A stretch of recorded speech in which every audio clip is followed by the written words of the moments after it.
Hello, everyone, and welcome to our CESI Talks, Just Transitions, a project co-founded by the European Union, a series of conversations with policymakers and experts to talk about how transition can succeed without leaving anyone behind.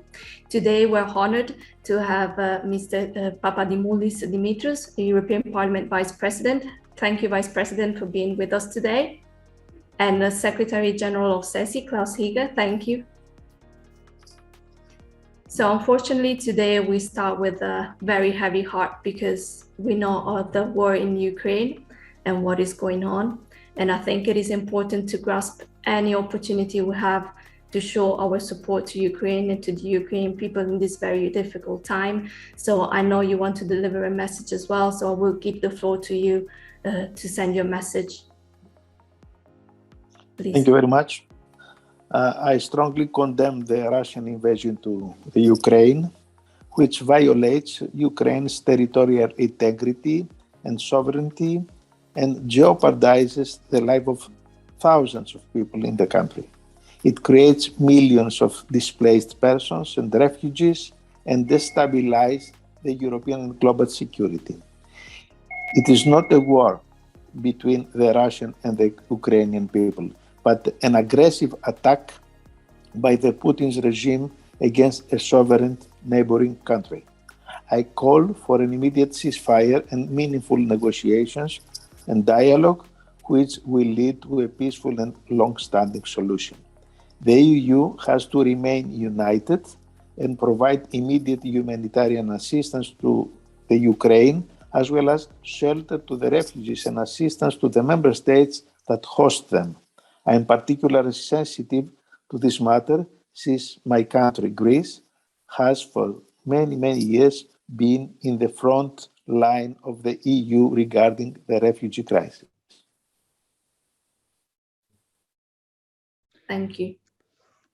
Yes, if I may also join in. Thank you, Vice President.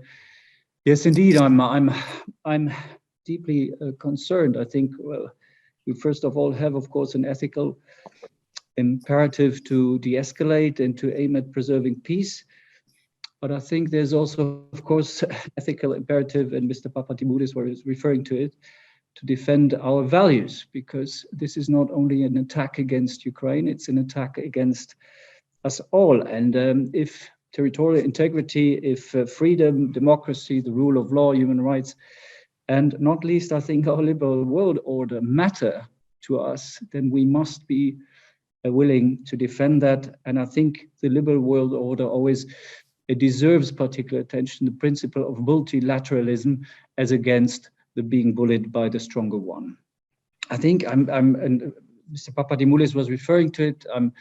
I must say I was quite impressed by the responses of the EU. I don't want to go into details here, but I would like also to add that as a citizen and trade unionist, there will be some price tags attached to this so-called defense. If we speak of weapons, we will deliver to Ukraine. There's of course a risk of escalation and further massive increase of losses of human lives and maybe even a nuclear conflict. We put a price tag on sanctions in as much as sanctions also will of course hit our economies. And as we speak also of the Green Deal today, the green transitions, I think fiscal rooms for maneuver will, of course, be increasingly tight, because if we face economic recession and if we have to increase our military spending, and especially in the COVID aftermath, spending for public infrastructure, for public services, housing, or aid to the most vulnerable will be increasingly difficult. And finally, I think also we speak, once again, the Green Deal until the 24th, we only spoke about climate change, but we must be clear also that there is no greenhouse gas emission reduction in times of war. So after all, the price tags are very important, but yet are really here we really, as trade union, as CESI, have strongly condemned this attack. There should be no discussion here. The biggest moral imperative is to assist here a country and its citizens who are under attack. And let me just say, I think for this, we will need endurance, we will need stamina, we will need determination. It will not be over very quickly. I think what we can do at this stage is call, knowing that it would probably not be helpful, but call on the Russians to cease, or the Russian government or the Russian president to cease all war activities immediately, to give peace a chance, because I think this is every leader's first and ultimate responsibility.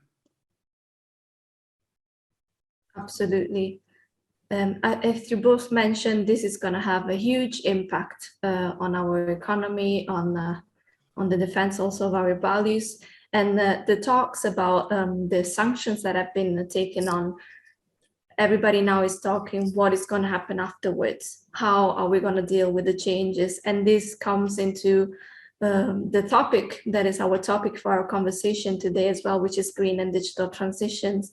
So in the face of this, I think we're going to have to reshape what were the plans that have been made before the conflict. So I would ask Mr. Vice President, what will be the main challenges for Europeans during this ambitious green and digital transitions now? Green and digital transitions are very significant challenges, and as such, we have to work so they are moving in the right direction.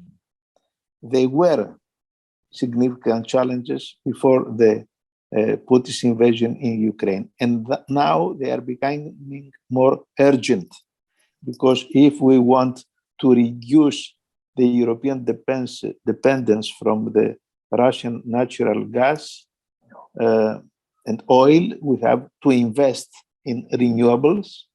We have to do more for a quicker completion of our digital and green transition. And also we have to invest in saving energy programs in a European scale. With that, I mean that in both cases, green and digital transition, they should be inclusive and work towards an upward cohesion, ensuring access to all, fighting inequalities, energy poverty, and avoiding any misuse, which may depend on specific national and or economic interests. On the green transition especially, we have to clearly define what is really green and to avoid any effort on greenwashing. And personally, and I think that also a big part of the European Parliament, we are not happy that the Commission, as part of its taxonomy policy, recently, just a few hours before the coming of the new year, characterized nuclear power and gas as green. There is a lot of debate to be taken on that change, which is facing a lot of disagreement in the European Parliament. The same could happen with digitalization, which is a process that gives new great possibilities for development at all levels. We should use this process to fight inequalities and marginalization and to engage vulnerable people, to enforce social, regional, and gender equality. Only in that way we'll achieve inclusive growth and inclusive digital transition, because speaking openly and in a fair way, there is also in that transition a danger of increasing inequalities between the people who are capable for that digital transition and the people who are not able. And we have to support all the people to be able to participate in that transition in order to no one to leave behind. It's a motto. Always I see the chair of the Commission, Ursula von der Leyen, to use that motto, and also Charles Michel, the president of the Council. Our duty is to transfer that motto into reality. You're absolutely right. And it is our motto as well as a trade union. I think Mr. Heeger could go a little bit into more detail on this. What are the challenges for workers? Mr. Papadimoulis mentioned the risk of inequalities. So what about the workers? Well, I think we're all aware that we are facing, regardless of how the conflicts now will continue, we are facing fundamental changes and upheavals, and the green transition, digital also, but I think the green transition even more will have major social and employment impacts. And we all know that, but still we trade unions must support this because somebody said it was very nice during a hearing of the European Parliament. They said, well, there's simply no new jobs on a new planet, right? So we have to be dealing with that, and workers have to be dealing with that. And we know that jobs will be lost, for instance, in carbon-intensive sectors. We know that certain regions will be deserted. We know that where jobs will be lost, there will not necessarily be new ones. And we know that also, even if new ones are created, they might not be as good as those which disappeared. So workers will have to anticipate change. They will have to deal with the consequences of these transitions. They will have to deal, and Sara, we've been discussing that many times also, with many policy fields. I would say we as trade unions, we will not only basically be active or can be active in the traditional trade union spheres, meaning like traditional interest representation, social dialogue, and collective bargaining. We will have to look beyond. We will have to go to look into macroeconomics. We will have to look into employment, active employment policies, social policies, fiscal environment, and energy policies, and not least trade policies, because it will be also, of course, to make sure that certain economies, certain industries, certain sectors and regions remain competitive. It will be about the preservation of as many sustainable jobs as possible. It will be also about the creation of as many sustainable jobs as possible.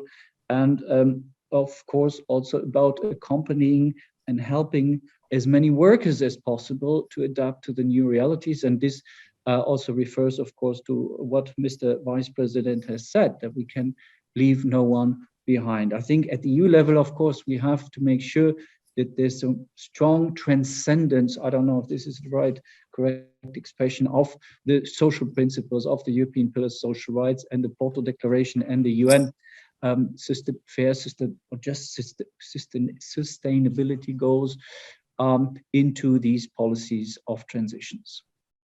Yes, exactly. As you were saying, Mr. Heeger, we need to have a long-term vision and taking into account all of the possible variables that are part of that plan. I actually wanted to ask a question to Mr. Papadimoulis, that you've been a rapporteur for the report on the European Central Bank in 2021. How would you evaluate the European Central Bank action against climate change? Thank you for the question. As the EP rapporteur, I worked intensively to build a wider consensus among the political groups and to produce a forward-looking and progressive report on the ECB.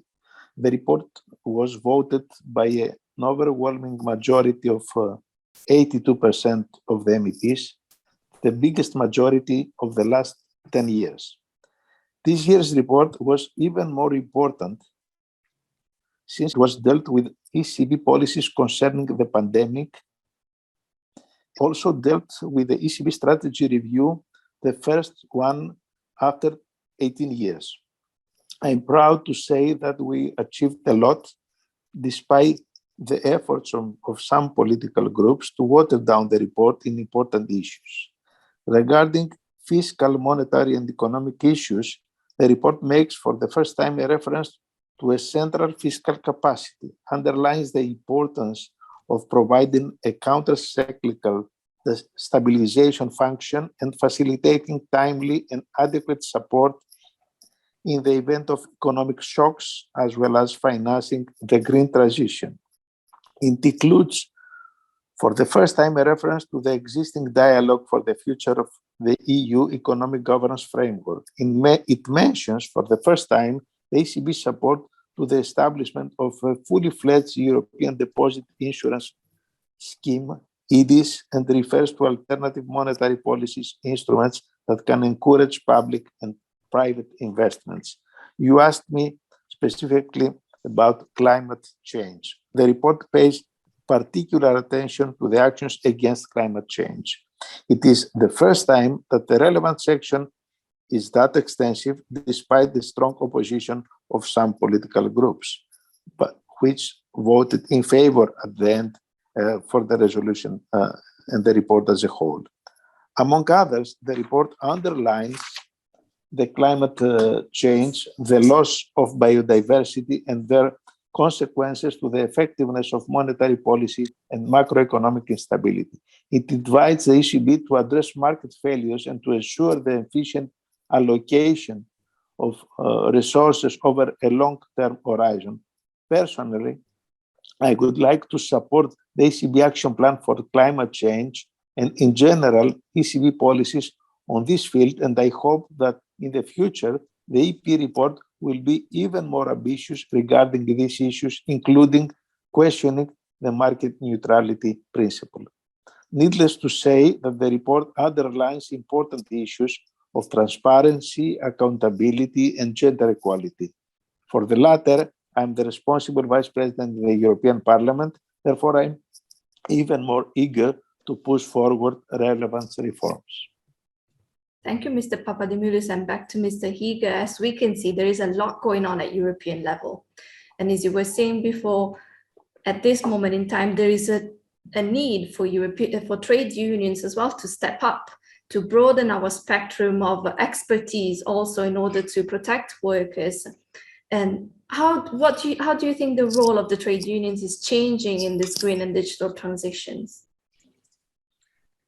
Well, I think we have to be prepared. So we have to be aware of the impacts. We have to, as I said, to adapt to fundamental upheavals or changes. We have to anticipate, and then we will have to act. Now, these are all fine slogans, but nevertheless, we have to put them in the general context that the digital transition is happening, and the green transition must.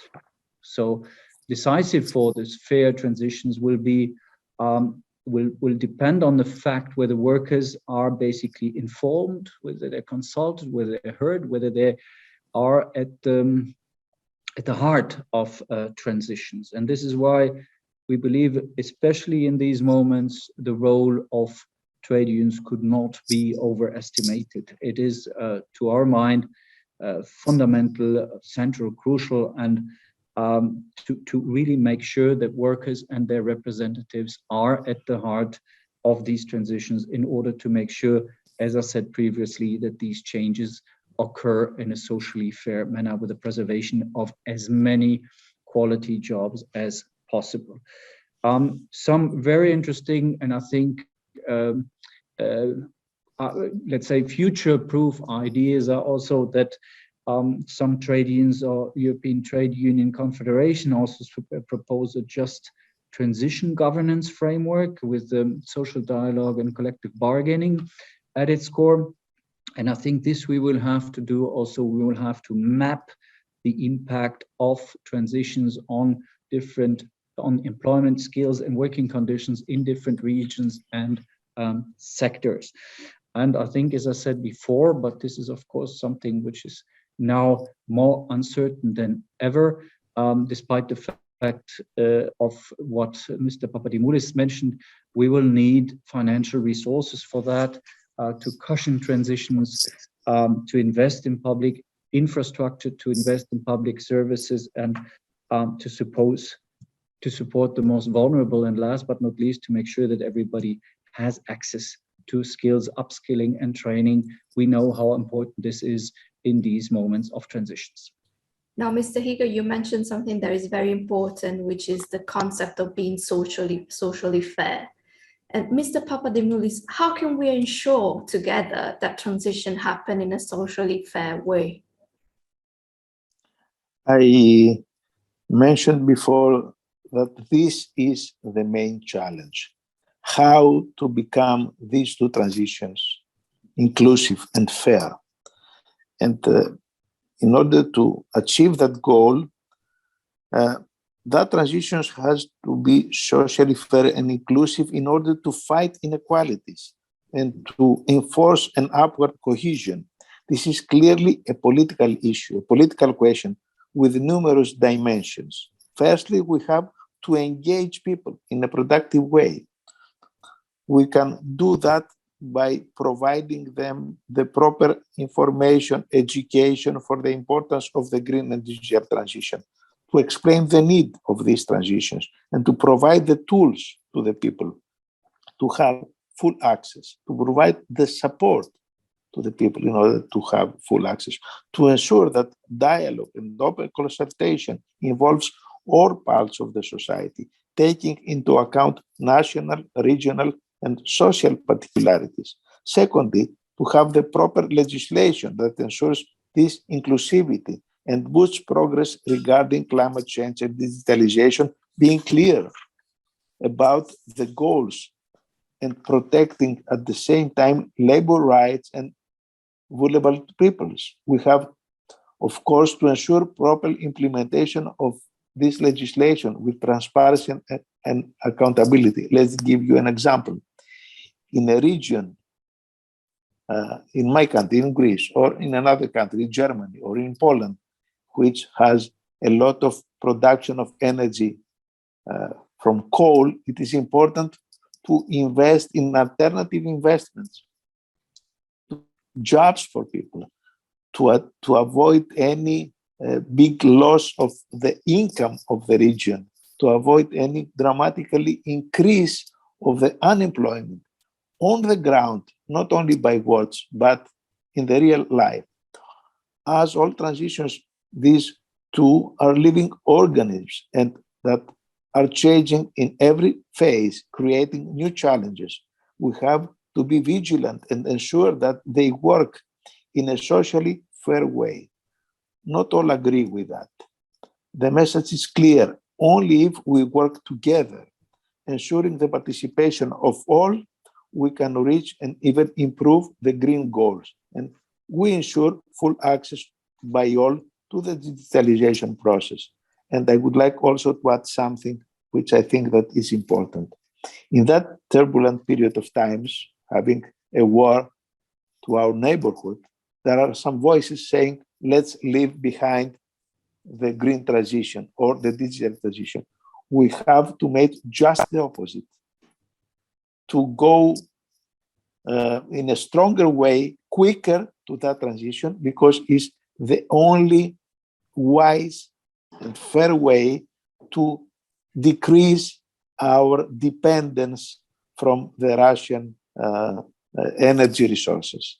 Energy saving program, renewables, fair green transition, inclusive, and also digital transition, there are tools. And so we have, of course, to see not to reduce the resources on that project, not to have cuts in the projects on RRF for that two transitions. It is very important, and I speak also as member of the Budget Committee of the European Parliament, to have the support of the trade unions in order to avoid dramatic cuts in that two bigger projects, because otherwise we will have rising inequalities in that two fields, social and regional.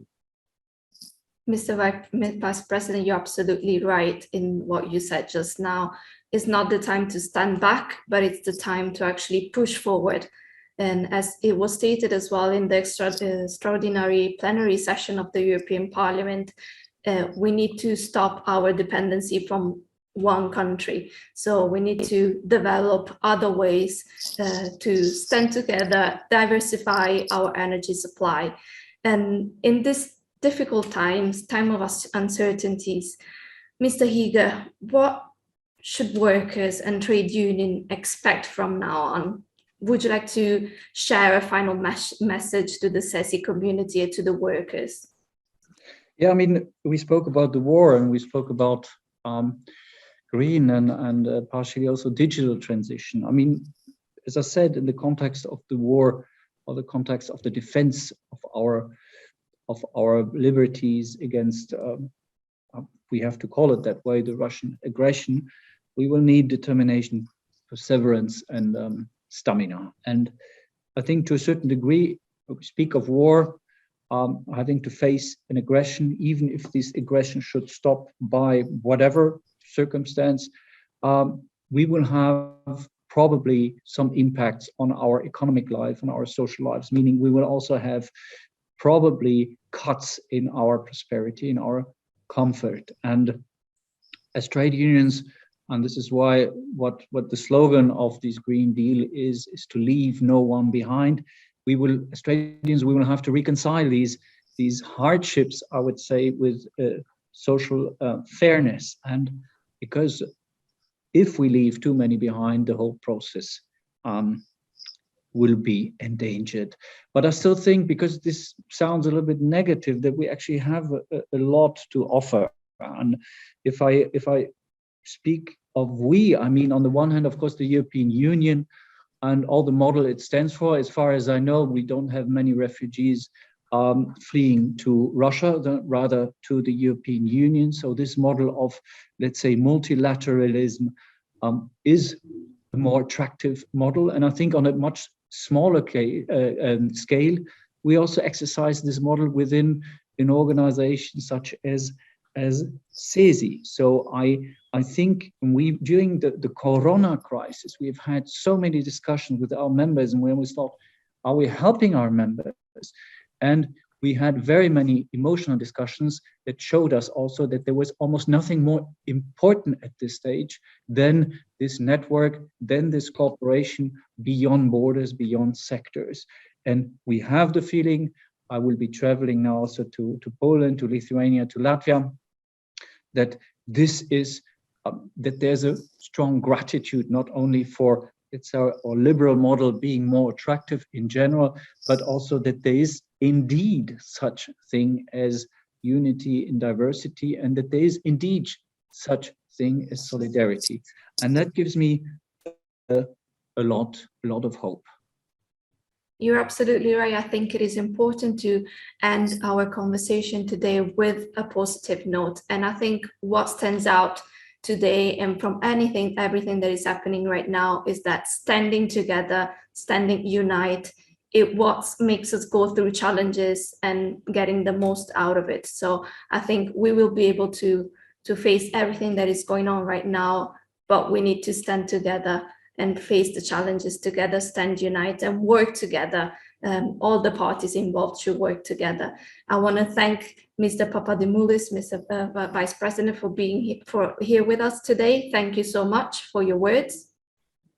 Thank you very much also. And as Vice President responsible for the European Trade Unions relations, as I started being on that file on their duty from 2014, I can assure you again, Mr. Heeger, that I will do everything in my power in order to safeguard worker rights and to continue good cooperation with you and with all the European trade unions, as we did also in the previous year. Thank you very much again. Thank you very much. And thank you, Mr. Heeger, for your work and your support to the workers as a trade union and for organizing and being part of this project. It is important, a final last sentence, that transitions create transformation and protection at the same time in order not to leave anyone behind. Thank you so much, and see you in our next conversation.